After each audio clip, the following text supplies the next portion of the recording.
que vamos a arrancar la jornada de hoy desde Comodoro Rivadavia, provincia del Chubut. Hoy, 14 de noviembre del 2020, tenemos el placer de contar con Silvana Graciela Castelnuovo para hacer la presentación de su libro, que se llama Con pilas políticas.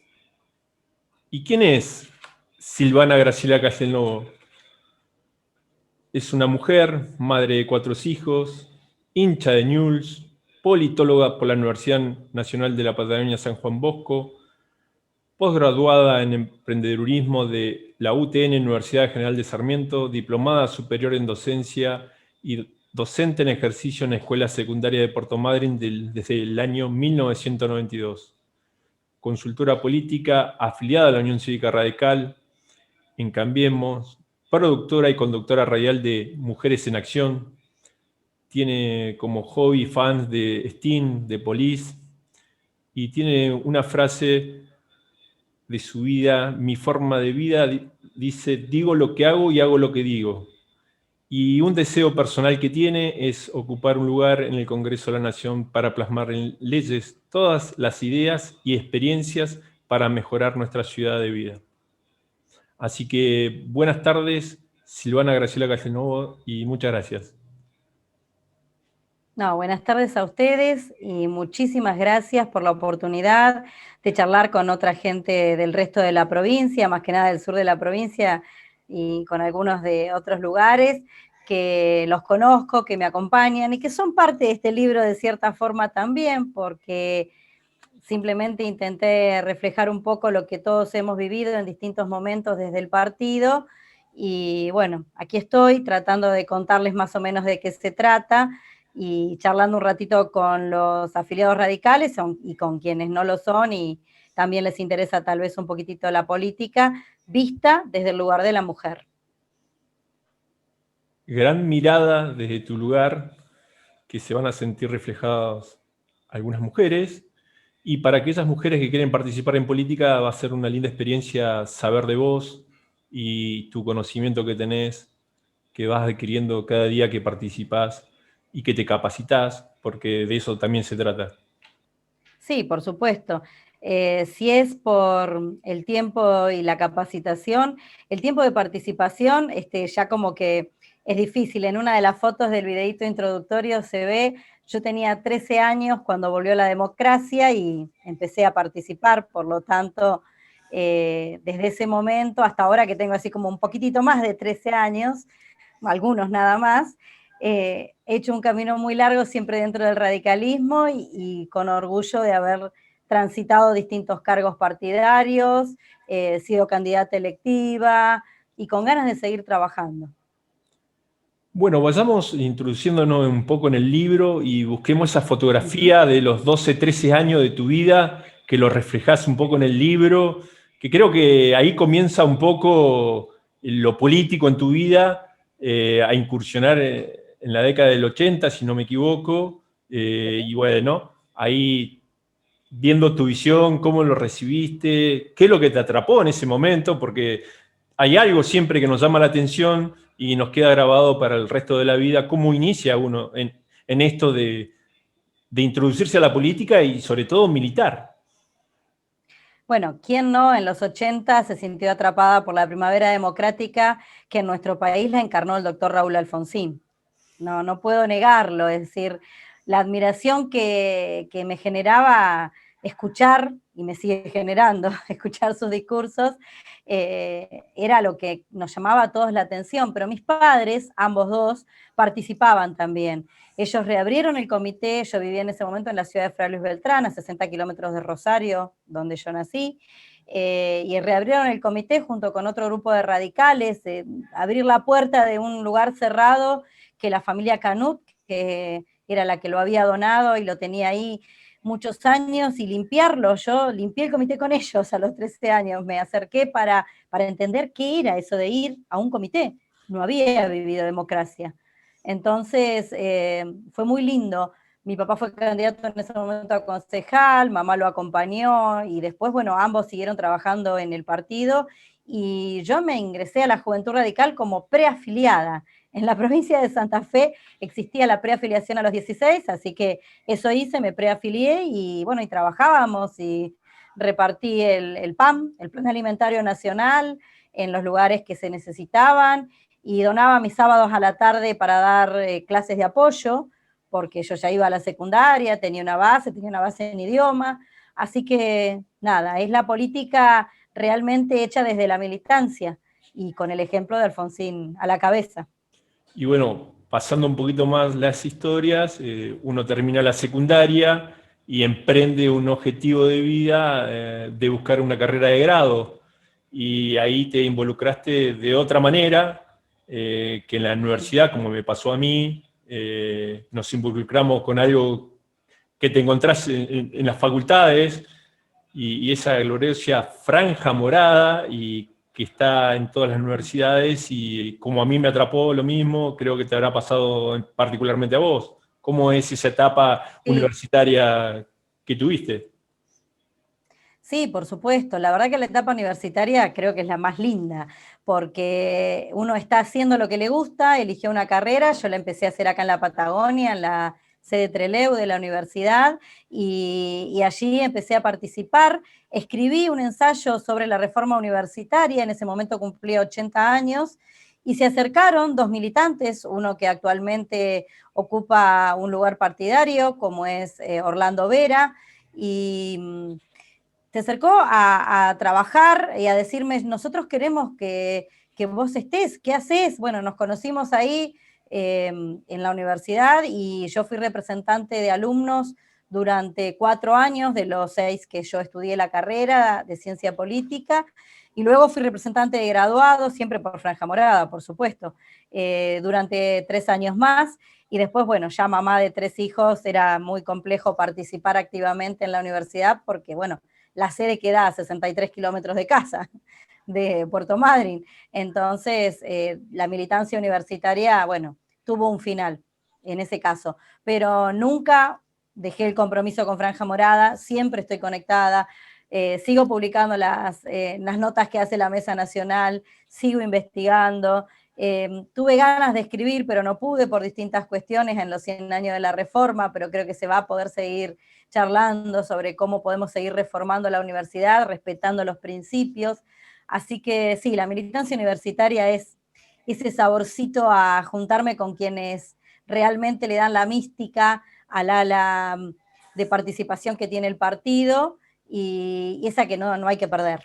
Ahí creo que en esos momentos que uno milita en Franja Morada, está todo el día involucrado, todo el tiempo, estás en la universidad, estás en contacto con todo el espectro universitario y un poco que ves a esos dirigentes que están en ese momento, como nos tocó vivir en esa época, me acuerdo de la Rúa, que yo estuve en esa época, creo que vos tuviste en la misma participación y Sí. estar en esos momentos fueron difíciles, militar desde Franja Morada, cuando tuvimos de ministro a López Murphy, porque fue que ahí nos redujo el presupuesto en educación y yo justo estaba en Buenos Aires, me acuerdo, y fuimos los primeros de Franja Morada con los chicos de la UBA de Económicas, de ir a la plaza y un poco hacer notar que estamos disconformes con la medida que había tomado. No sé en particular si te tocó ese momento, cómo lo viviste en ese momento que se produjo esto, la implosión, había muchas cosas que no se veían y bueno, ahí pasó de todo en eso, en ese mes de diciembre, digamos. En ese diciembre de 2001, pero no, yo ya había salido de la universidad como estudiante, seguía vinculada, pero yo me recibí en 1999. Yo lo que sí protagonicé dentro de la universidad fue una de las tomas de la universidad porque Menem nos había recortado el presupuesto con la Ley Federal de Educación, que no tuvo una ley superior en ese momento y directamente recortó el presupuesto. Como le pasó a las escuelas secundarias a las provincias, recortó el presupuesto universitario. Entonces tomamos la universidad, yo tenía a mi hijo varón mayor muy chiquito, él tiene 21 años y nosotros lo tomamos en el 99, es decir, estaba recién nacido y yo fui con el bebé y me quedé en la universidad con mi bebé porque había que estar, era la militancia activa, es decir, uno tomó la universidad, me quedé 3 días dentro de la universidad con el bebé y luego se hizo una asamblea que fue más por presión que por elección de autoridades, que logramos, y yo viajé a Comodoro Rivadavia con el bebé también. Entonces, son cosas que te marcan, son cosas que te ayudan a pensar, si pude hacer política así, ¿de qué me quejo hoy? Donde tenemos los medios tecnológicos para estar viéndonos, a pesar de estar a 400, 500, 600 o 700 kilómetros como estamos en este momento algunos. Esa política que se hace porque realmente uno mamó democracia con Alfonsín y aprendió que tiene que militarse, y las ideas no se militan desde el discurso nada más, que es muy importante. No se hace un relato, en la idea se trabaja, se está en el barrio, se está en la reunión con, bueno, en este caso nosotros estábamos en la universidad y hubo que quedarse y se cerraron las puertas y nos quedamos adentro. Y muchos años después acompañé a mi propia hija, que no milita en el partido, que ella milita en la ala izquierda, y la acompañé en la toma de la universidad en Comodoro Rivadavia hace 4 años atrás, y la banqué económicamente, era otra la situación, y la ayudé porque la universidad tampoco tenía el suficiente presupuesto. Fue en el final del gobierno de Cristina, donde los chicos también tuvieron que decirle, acá estamos, porque la universidad se caía a pedazos, el comedor universitario estaba infectado y tenía, bueno, no sé, rajaduras de la humedad que le caía, y los chicos estuvieron y nosotros también estuvimos, porque, insisto, la militancia es eso, estar presente en los momentos donde se necesita, y bueno, hubo distintas circunstancias. Vos por ahí viviste donde el partido nos dejó en una situación difícil. Yo lo que pasé durante mi carrera universitaria fueron las leyes de obediencia debida y punto final. Y hubo que defenderlas, ¿eh? Y hubo que callarse muchas veces porque uno no estaba a favor de esas leyes. Hasta que pasó el tiempo y uno entendió que la ética de la responsabilidad primó sobre la ética de las convicciones. Yo charlé con Alfonsín en algún momento, como todos, cuando vino en el 95 acá y nos dijo, chicos, yo no estaba feliz por esas leyes, pero tuve que hacerlo, había que pacificar el país, y lo hizo. Y es eso lo que aprendimos, eso lo decía Weber con la ética de la responsabilidad y las éticas de las convicciones, y Alfonsín fue el mejor ejemplo. En la universidad nosotros recibimos palos, piedras, de todo con esas 2 leyes. Y las seguimos recibiendo de quienes todavía no tienen empatía, de quienes todavía se creen que se compraron la verdad en el kiosquito de la esquina y no pueden entender que para construir un país hacen falta leyes conciliadoras, como hacía falta en ese momento. Entonces, a mí me tocó vivir ese momento, que por ahí Jackie también lo vivió. Son momentos también difíciles, es decir, yo creo que en cualquier coyuntura hay momentos complejos, y en la universidad, donde uno pone la cara todos los días, no es simple. Es todos los días, esa es la palabra correcta que decís, que en la universidad todos los días, a toda hora, porque sos ya una cara visible de la agrupación y te llegan todas las demandas y no la podés esquivar, tenés que estar todos los días. Pasando a otro tema de este lindo libro con pilas políticas, bueno, te doy que nos expliques y expliques a aquellas mujeres que no conocen, las mujeres, qué rol tienen en el partido, que vos lo esbozás en el capítulo 3, y que nos comentes un poco el rol que tienen las mujeres hoy en un partido político. Sí, bueno, yo en el capítulo 3, como vos bien decís, reflejé parte de las notas de investigación histórica que hice, porque, a ver, nosotros conocemos algunas mujeres, son las que más se destacaron, pero no son las únicas. En la fundación del partido, por ejemplo, Elvira Rawson fue una, en ese momento, enfermera avanzada, que luego se recibió de médica, es la segunda médica, la primera es Krieger, Cecilia Krieger, y la segunda es ella, médica de nuestro país, y ella estuvo al pie, realmente al pie del cañón, al lado de Alem y de la Revolución del Parque, curando a los heridos. Es decir, las mujeres en el partido siempre estuvieron, y ella lo hizo por convicción, y con muchas restricciones, con hasta impedimentos desde los propios. Entonces, bueno, yo quería investigar un poco más y dejarlo reflejado, y lo dejé en la revista que en ese momento tenía el partido, que se llamaba Contacto Militante. Y también hablé de 2 rosarinas, de las cuales estoy muy orgullosa, por supuesto, que son las hermanas Vestales. Ellas dieron alojamiento a Alem cuando escapó luego de la Revolución del Parque hacia el interior del país y estuvo, bueno, obviamente en Rosario, que era la segunda ciudad, y sigue siendo, a pesar de los cordobeses, ahí podemos discutir un ratito, sigue siendo la segunda ciudad. Pablo me dice que no. Un abogado recibido en la docta no acepta que Rosario sigue siendo más grande que Córdoba. Así que bueno, no, es decir, que lo tomé porque realmente el papel de las rosarinas fue muy importante, darle alojamiento, esconder a los militantes, porque en ese momento los militantes tenían una persecución totalmente, digamos, fuerte, no se podía ser militante de la Unión Cívica Radical. Esa es la parte de la historia donde estábamos proscriptos nosotros, donde todavía en la década infame no nos permitían ni siquiera votar, y las mujeres mucho menos participar. Entonces, que escucharan las charlas y que no se quedaran solamente sirviéndole el café a los hombres, sino que intervinieran, que los protegieran, los escondieran, a riesgo de ir presas también, por supuesto, porque si los militares de ese momento las descubrían en su propia casa escondiendo militantes radicales, obviamente que iban a ir presas. No había una cuestión tampoco de género en eso. Cuando el delito, según ese momento, se cometiera, también iban a tener la consecuencia. Por eso la investigué, por eso mostré, y hay un montón de mujeres más. La frase que yo pongo en el libro y que trato de realmente sentir y vivir es de Florentina Gómez Miranda, no es mía, no es de mi autoría, pero ¿por qué lo hago? Porque a ella sí la conocí personalmente en una convención donde mi mamá era convencional por Rosario y fuimos y se trató la ley de cupos, que bueno, esa parte no la escribí así tan detalladamente, creo que es para otra nota. Lo que voy a hacer es una entrevista a mamá para que lo cuente ella también, que gracias a Dios todavía está entre nosotros, y contar y tomar una frase de ella para ponerla en práctica, porque es lo que creo que nos identifica. Las mujeres intentamos, voy a generalizar y espero que así sea, ser coherentes. Entonces, bueno, investigué sobre algunas mujeres radicales no tan conocidas para dejarlo escrito, pero no son las únicas, ni lo serán, espero.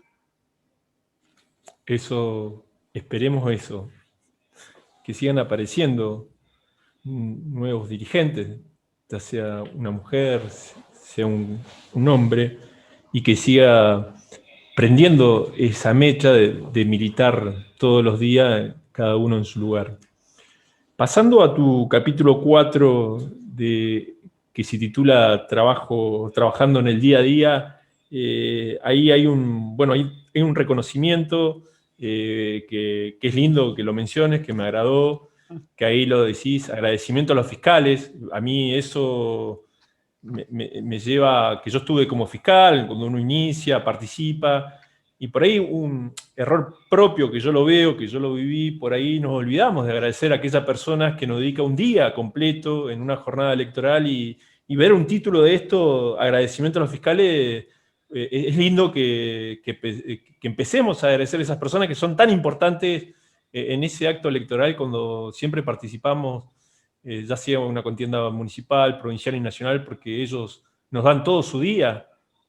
Yo creo que, digamos, lo publiqué porque es una nota que hice a partir de ser autoridad, en realidad de acompañar a las autoridades del Comité Departamental de la Ciudad de Puerto Madryn. En ese momento estaban de presidente el señor Mulbayer y de vicepresidente el señor Espina, que fue mi compañero de vida durante muchos años. Entonces, la nota la escribí yo, ellos me pidieron, decía algo para los fiscales, Sil, y dije lo que sentía, dije que teníamos que agradecerle, como bien vos decís, Nelson, nos dedican un día completo de su vida, pero primero también fueron formados, porque siempre hay cosas nuevas, y el código electoral, y si se va a aplicar, y si no se va a aplicar, este artículo que no, que lo reformaron, que le ponemos, que le sacamos. Entonces hay que agradecerle a la gente que lo regala, porque los fiscales radicales no son asalariados. Los fiscales radicales son militantes. Muy pocas veces podemos acompañar con más que la comida, o darle unos manguitos a quien realmente lo necesita, porque el partido normalmente ni siquiera tiene fondos. Entonces, bueno, el fiscal es el que está convencido de decir, yo te ayudo a cuidarlo, y lo vivimos en estas últimas elecciones con Cambiemos también, es decir, son gente que se compromete, y eso hay que agradecerlo, pero públicamente hay que salir a decir, gracias, porque hubo un fiscal por mesa o un fiscal cada 2 mesas, según como sea la circunstancia, a veces no alcanzan, porque también vivimos mucho tiempo y desgraciadamente sigue arraigado, donde la política se milita cuando hay con qué militar. Entonces hay que agradecerle a los fiscales, porque insisto, la mayoría de los fiscales radicales no lo son por plata, no van porque se les paga el día. Si uno puede acompañarlo, un candidato, el partido, quien fuere, es otra historia. Pero el fiscal radical es aquel que se formó, y yo doy las charlas a los fiscales como licenciada en ciencia política, como especialista en todo esto, y fue a 3 o 4 reuniones y aprendió, y cuando tenemos estas boletas sábanas gigantes, que después hay que defenderla, y ojo, explicarle el voto cadena, que es un invento argentino, como tantos inventos buenos, este es uno de los tantos corruptos que nosotros tenemos, y cómo puede pasar, y qué tenés que hacer, y cuidate, y si necesitas levantarte, buscar al fiscal general, y bueno, también es una parte de la mística, creo, de la formación política, pero que es necesario agradecer, por supuesto, porque son gente muy, pero muy comprometida, porque la mayoría de las veces los fiscales no están en la lista, no son candidatos, son gente que quiere acompañar las ideas del partido. Entonces, eso es lo que hay que felicitar, que estén, que nos den un rato de su tiempo, que busquen otro, traje una amiga, traje un amigo. Es un placer escuchar que una persona que va a estar cuidando el voto tuyo o de otro candidato del partido te diga, traje un amigo. Es algo muy importante y no hay que dejarlo pasar, hay que incentivarlo, hay que ayudarnos a buscar más gente que se comprometa por el solo hecho de acompañar a las ideas que esta gente representa. Hay que entender que el fiscal es un protagonista importantísimo de cada elección. Entonces hay que agradecerle que esté. Y por ahí un fiscal que va por primera vez se encuentra convocado en participar en esa jornada y por ahí empieza a militar con haber participado siendo fiscal. Si uno le presta atención, le presta el respeto que tiene esa persona, por ahí se involucra desde otro lugar porque ya tiene una experiencia de haber vivido una jornada democrática y bueno, y lo bueno que yo he visto, que acá no ha pasado, que gente que fue a participar por primera vez, después queda incentivado, preguntando cuándo se juntan, qué jornada hay, y bueno, y ahí está en nosotros de poder balizar, de darle una construcción a esto para que siga creciendo la Unión Cívica Radical, ¿no? Pero bueno, cada uno desde su lugar, con sus recursos, trata de que ese día a toda persona que nos va a ayudar, que nos va a velar nuestra boleta, se sienta contenido, que no le falte nada, de pasarlo a buscar. Uno arranca a las 6 de la mañana buscando a cada uno con su auto, lo busca en la casa, ¿a qué hora te pasa a buscar?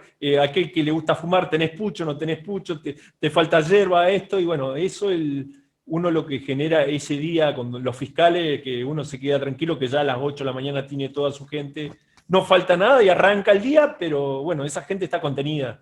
Eso es lo lindo que le queda a uno cuando participa en todo esto.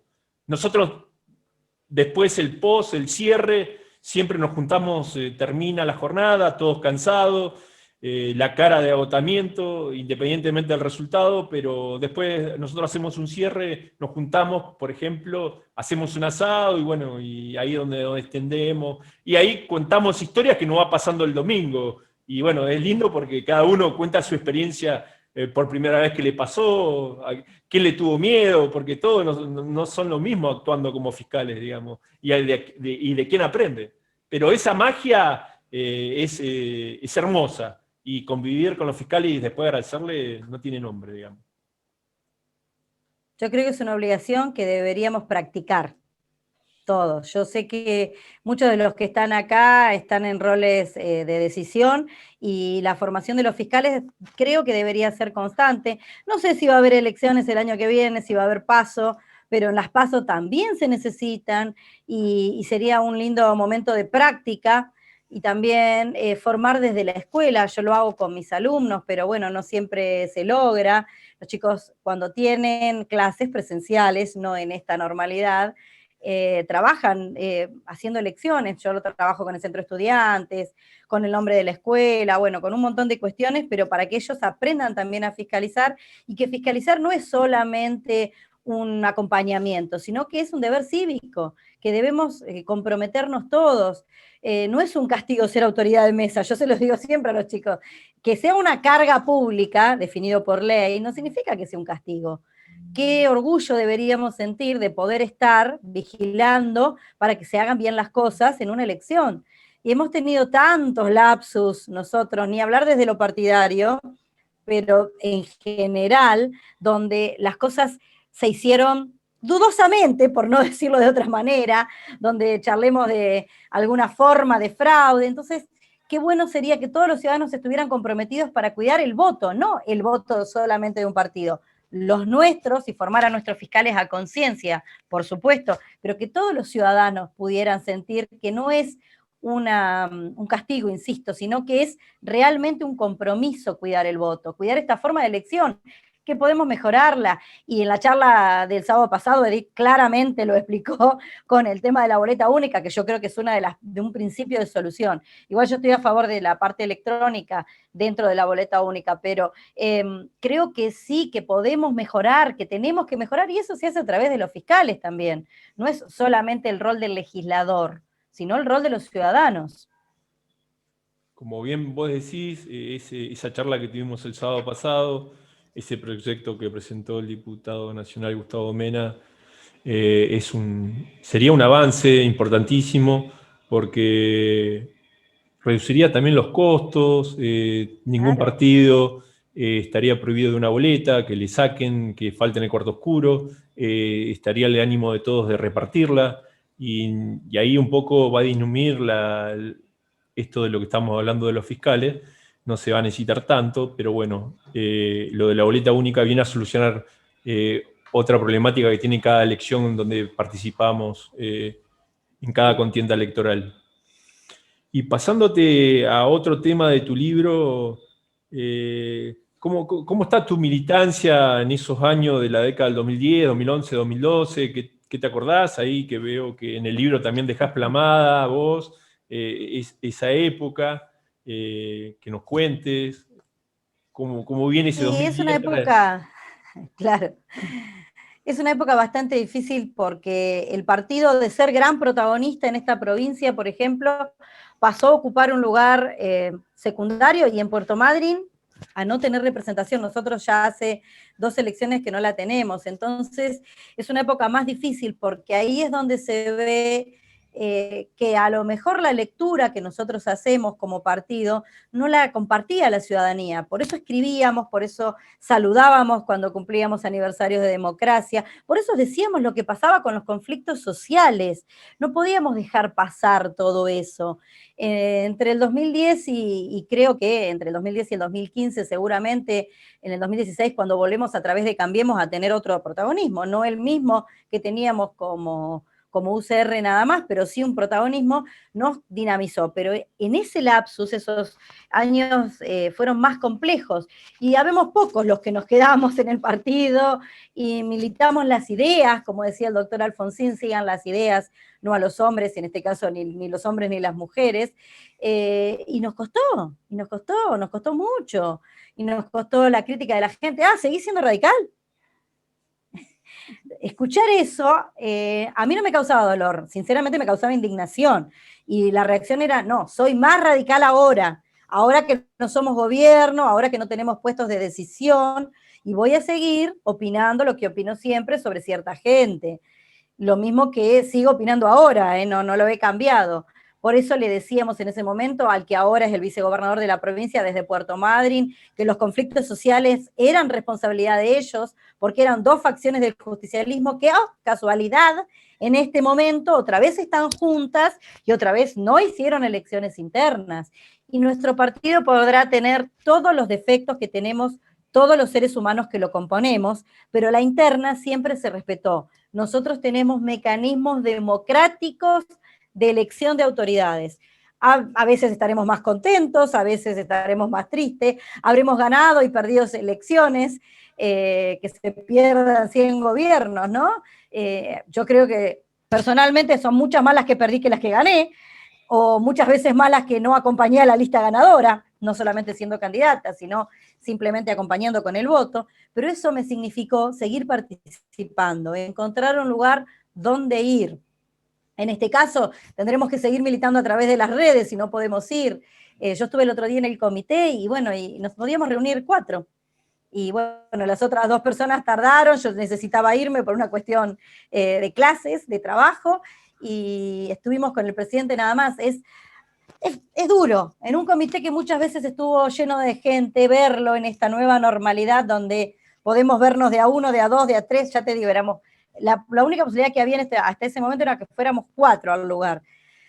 Entonces, es difícil, pero los radicales estuvimos en esos momentos de tanta conflictividad social donde el gobierno de turno se tiraba la pelota para un costado y para el otro, pero en las municipalidades y en la provincia eran los mismos que gobernaban, que se llamaban Chusoto, que se llamaban Frente para esto, Frente para aquello, pero seguían siendo los mismos. Y la ciudadanía no se identificaba con nosotros. Yo creo que hoy la ciudadanía está volviendo a identificarse con los valores del partido, está volviendo a ver ciertas cosas.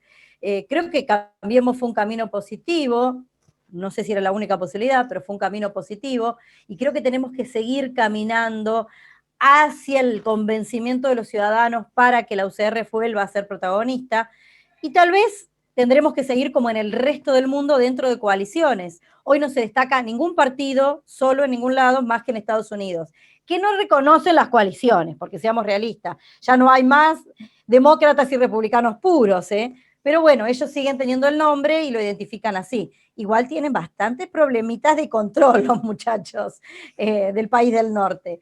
Así que bueno, aquí estábamos en ese periodo, bueno, con la militancia igual, acompañando.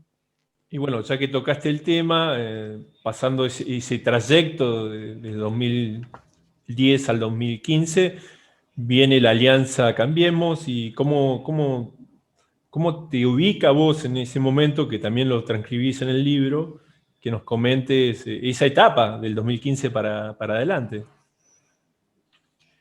Personalmente creo que fue la única solución posible, que hubiera sido de necios no entender que necesitábamos acercarnos al otro partido que surgía como opción al kirchnerismo, a los otros partidos, porque no solamente era el PRO, sino que es también el ARI, también los partidos más chicos que lo componen. Era lo que necesitábamos para volver a integrar listas en lugar decisorio. Por ahí no fue el lugar que nos hubiera gustado, sí, es real, es real. Yo creo que el radicalismo siempre tiene figuras para estar ocupando mejores lugares, no lo voy a ocultar. Creo que nosotros necesitamos saber vendernos, en el mejor de los sentidos, demostrar que tenemos las figuras, pero creo que fue también un resurgimiento. Hoy tenemos varios precandidatos y candidatas a distintos roles, a presidente, y todo esto tiene que ver con que pudimos volver a ocupar lugares y fuimos una alternativa para la ciudadanía. Tal vez no supimos permanecer en el tiempo, sí, es verdad. Tal vez le dimos un espacio mayor al PRO, también es verdad, pero personalmente creo que es la manera en que la ciudadanía hoy nos dio una oportunidad. Bueno, a ver, radicales están en una alianza, ¿qué pueden hacer? ¿Qué van a hacer? Y ahí estuvimos, yo creo que estuvimos trabajando bien, con nuestros defectos y con nuestras pocas virtudes, como siempre, porque las personas tenemos que reconocerlo, pero estamos. Así que creo que fue, insisto, el paso positivo para volver a encarar lugares que vamos a mejorar. Y bueno, y llegando a los últimos capítulos de tu libro, hay un título que dice "Desvirtúan las luchas de género". ¿Nos puedes explicar un poco eso? Bueno, ese artículo fue publicado también en algunos medios nacionales, especialmente en elfederal.com, porque que fue un caso específico en la ciudad de Puerto Madryn. Nosotras, en realidad, como empleadas públicas de la provincia, y el Consejo Deliberante de la ciudad de Puerto Madryn lo es en la municipalidad, pero con el mismo régimen de empleado público de la provincia, tenemos una licencia extendida por maternidad. Es una licencia que no la tiene la mayoría del país, que son 210 días totales. Entonces, cuando una de las concejales o concejalas, eso está en discusión aún desde el punto de vista terminológico, se embaraza, no quiere tomarse la licencia porque su lugar iba a ser primero ocupado por un hombre. Bueno, se discutió, era una cuestión de género, el Consejo Deliberante se puso de acuerdo, lo tenía que ocupar una mujer para mantener el cupo, que en la ciudad de Puerto Madryn está sobrepasado de mujeres, por la composición del Consejo Deliberante. Pero era el cupo, había que mantenerlo, ateniéndonos a la ley de cupo nacional, obviamente. Y la concejal renunció a la licencia por maternidad porque la mujer que iba a ocupar el lugar que ella dejaba mientras está en la crianza de su hijo era de otro ala interna del Partido Justicialista, era de otro grupo. Entonces, ahí es donde quienes la militamos, porque yo desde el punto de vista sindical, como docente perteneciente a Citraed, hice propuestas y la trabajé, y felicito a los legisladores, y ya aquí estaba cuando se aprobó la última modificación como diputada provincial, de ampliar el tiempo para permanecer con nuestros hijos, para darle el acompañamiento de la crianza. Esta chica dijo que no, porque no quería que viniera de otro grupo. Eso es desvirtuar la lucha de género, porque la lucha de género no se hizo para algunas mujeres, se hizo para todas. Logramos una ley que se está copiando en el resto de las provincias, logramos una ley que ojalá se cumpla a nivel nacional y también se empiece a cumplir desde el punto de vista de los privados. En Europa, que en ese sentido son más evolucionados, te voy a nombrar el caso específicamente de las Islas Canarias, los 6 meses los pueden cumplir indistintamente cualquiera de los padres si la madre no amamanta.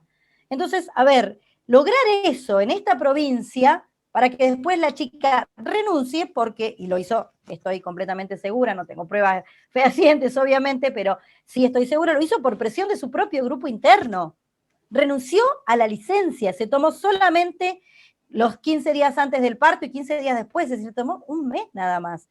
Después, bueno, por este tema pandémico, tenemos las sesiones virtuales, está acompañando en la crianza a su hija o hijo, no sé qué género tuvo el bebé, pero nosotros escribimos, y lo dije nosotros porque creo que representé a muchas mujeres porque lo charlábamos en el grupo, porque fue una lucha que se logró plasmar en una ley, porque muchas luchas todavía no se logran plasmar en la ley, y logramos escribirlo, logramos que se lleve adelante, y después por una cuestión interna se corrió.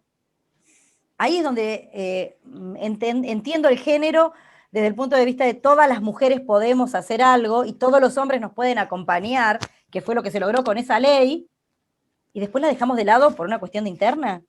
No, fue demasiado. Necesité decirlo y creo que también lo dije a través de la voz de muchas otras mujeres que también se sentían indignadas, porque fue muy, muy difícil mirar a esa chica joven que tenía la oportunidad, porque yo no la tuve como mamá. Yo soy mamá de 4, como bien vos dijiste al principio, y 3 de mis hijos los tuve 45 días conmigo y después volví a trabajar, volví a la escuela. El más chiquitito, que tiene en este momento 9 años, bueno, por mi edad, al concebirlo, tuve una licencia más extendida, pero no estaba en vigencia esto. Entonces, todas las mamás que sabemos que tenemos que dejar a nuestros nenes bebés muy chiquititos en un maternal, a veces tenemos la familia que nos ayuda a cuidarlo, pero otras veces no tenés esa circunstancia. Yo no me olvido jamás el día que dejé a mi hija mayor, que hoy tiene 25 años, en un maternal, tenía 45 días. Se la di a la persona que la tomó y lloraba desconsoladamente, pero yo tenía que volver a trabajar. Del aire no se vive. Entonces, que esta chica dijera, no, no voy a ejercer la licencia, fue algo que a mí, sinceramente, me indignó como mujer. No solamente como madre, que como madre creo que fue agravado, pero me indignó como mujer, porque logramos un tiempo para criar, para la lactancia, que también es un derecho, para los derechos del niño. El niño puede estar con su mamá el tiempo necesario de primera crianza, y no lo ejercemos porque, bueno, como viene Juanita, que es de la otra línea interna, realmente estas son las cosas que hacen que uno diga la lucha de género hay que darla desde otro lugar. Y bueno, ya que nombraste la actualidad, la pandemia, la educación virtual, vos le dedicás un capítulo a la educación virtual en Chubut, que es tu último capítulo, que te acompaña la licenciada Nadine Aleman, que te ayudó a escribir este artículo. ¿Nos podés explicar un poco de qué se trata? Sí, sí, bueno, Nadine, igual que yo, es parte del ISEP, del Grupo de Políticas Públicas. El ISEP es el instituto de capacitación que tiene el partido. Y bueno, nos conocimos en estas charlas virtuales que tenemos ahora, eh, y nos pusimos a hablar las dos de educación, porque ella también trabaja en el Instituto Superior Docente de Esquel y en otros ámbitos. Entonces dijimos que en ese momento, nosotros lo escribimos en mayo, el artículo, no había ni siquiera una plataforma coherente en la provincia y empezábamos a dar clase a los ponchazos, porque esa es la expresión, a los ponchazos con los elementos que teníamos nosotras y nosotros, porque los docentes de cualquier género lo tenían en su casa. Y si tenías buena conexión, mejor. Y si no tenías buena conexión, I'm sorry. Lo lamento por vos, seguí adelante y dales lo que puedas. Y fue así y sigue siéndolo. Y hoy nos exigen una calificación con unas especificaciones que no siquiera podemos entender nosotros. Entonces con Nadine dijimos que lo que nos hacía la virtualidad era frustrarnos. Estamos en la tercera provincia con peor conexión del país, ¿sí? Desgraciadamente estamos en un ranking top 10, pero de abajo hacia arriba. Entonces, en esta provincia, con estos problemas de conectividad, nos hacen hacer educación virtual. Bueno, algunos pudimos, otras no se pudo, pero lo que nosotros queríamos dejar plasmado en esta nota es esto: ¿dónde está el rol del Estado provincial acompañando? Después se logró hacer una pequeña plataforma que tiene deficiencias absolutas, pero no se extendió la red a otros lugares. Yo estoy en una ciudad donde la red tiene buena llegada, podemos estar conectados. La mayoría de los alumnos, porque no es el total, la mayoría de los alumnos tienen acceso a las redes. Hay hasta 3 puntos de gratuidad donde pueden acceder a las redes. No sé hoy cómo es la situación en Comodoro, pero no es así en Cordillera, y Nadine me lo explicaba también. Y después está el rol de nosotros como personas. Nosotros perdimos la privacidad. Tenemos que hablar con la familia y decirle: mira, tengo que dar clase. Hay maestros que tienen un lugar en su casa y hay maestros que no. Y entonces estás y pasa el chico atrás tuyo, se escucha el ladrido del perro, y vos tenés que tratar de escuchar qué te dice el alumno en la clase sincrónica. Ni hablar de los que no pueden subir los materiales cuando uno prepara los Classroom y demás, no pueden. Y también todo el grupo de docentes que no maneja la tecnología, porque hay un grupo de docentes que no maneja cómo acceder y que se tuvo que capacitar a fuerza de golpe, porque necesitaba seguir adelante. Además, lo hacemos con la buena intención de seguir sin cobrar el sueldo. Porque no nos olvidemos que en esta provincia todavía tenemos 3 meses de atraso, es decir, 2 meses más el medio aguinaldo.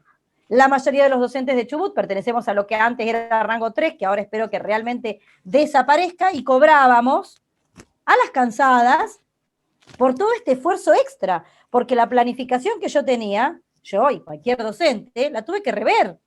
La tuve que volver a cambiar hacia la virtualidad. Y no es lo mismo explicarle a través de una cámara a un alumno, que además los chicos normalmente se conectan ni siquiera sin foto, ¿eh?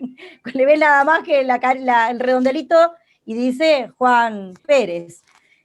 Entonces vos no sabés si el alumno te entiende, si no te entiende, es decir, hay todo un temita con la virtualidad, tratar de cumplir los horarios, docentes que flexibilizaron sus horarios de trabajo. Bueno, no, me conecto a las 7 porque los chicos no se levantan temprano. A ver, mi horario de trabajo es el mismo que hubiera tenido en la antigua normalidad, donde yo cumplía, no sé, mi horario de tarde y de mañana. Si trabajo vespertino, bueno, perfecto. Pero hemos perdido como personas nuestra privacidad, porque nuestra casa es ahora el aula. Y esta pantallita es todo lo que tenemos para ver a los chicos. Ahora con el dispo, bueno, tal vez podamos hacer un pequeño reencuentro. No lo sé. Yo creo que no, porque además las escuelas no están en condiciones edilicias y no tenemos las medidas de seguridad. Que nos pongamos un barbijo no significa que no podamos ir al baño, porque no vamos a poder ir al baño durante las 5 horas de clases. Entonces, no, está el protocolo. ¿Qué protocolo está? ¿Cómo haces para tener? Yo tengo un sexto que tiene 29 alumnos. y no hay ningún aula que tenga 1 metro por 1 metro alrededor de cada alumno para tener la distancia. No existe ese aula. El Zoom de la escuela, voy a tener que ir a dar clase con el sexto en el Zoom de la escuela. ¿Y los primeros años dónde van a dar? ¿En el patio? Los primeros son más populosos, tienen 30 y algo, y hay escuelas donde todavía por una cuestión de la ley anterior y que no se modificó, tienen chicos, cursos de hasta 41 chicos. Entonces, ¿dónde lo vamos a ver? No vamos a poder volver. No sé, ni siquiera en las condiciones al aire libre, porque estamos en la Patagonia, planificamos una clase para esta mañana en Puerto Madryn y el viento era de 70 kilómetros por hora. Ahora calmó. Pero, ¿cómo hago para dar una clase al aire libre con 70 kilómetros por hora de ráfaga de viento? Tampoco se puede. Entonces, nosotras escribimos sobre la virtualidad porque la virtualidad se nos impuso. Como sociedad se nos impuso en un montón de aspectos. Entonces, bueno, fuimos tomando. Pero desde la formalidad de la educación, fue una imposición bastante compleja, que enfrentamos y bueno, y hubo docentes que no pudieron seguir. Y tampoco tuvieron el acompañamiento del Estado, Ni siquiera existe el contralor. Hoy presentás un certificado médico y no sabés a dónde llevarlo. Con lo cual, charlemos sobre cuál es el rol que no cumple el Estado y en un 80% no cumple ni siquiera las leyes mínimas. Bueno, vamos a abrir un micrófono para que cada uno de los participantes hagan sus preguntas, si te quieran consultar algo.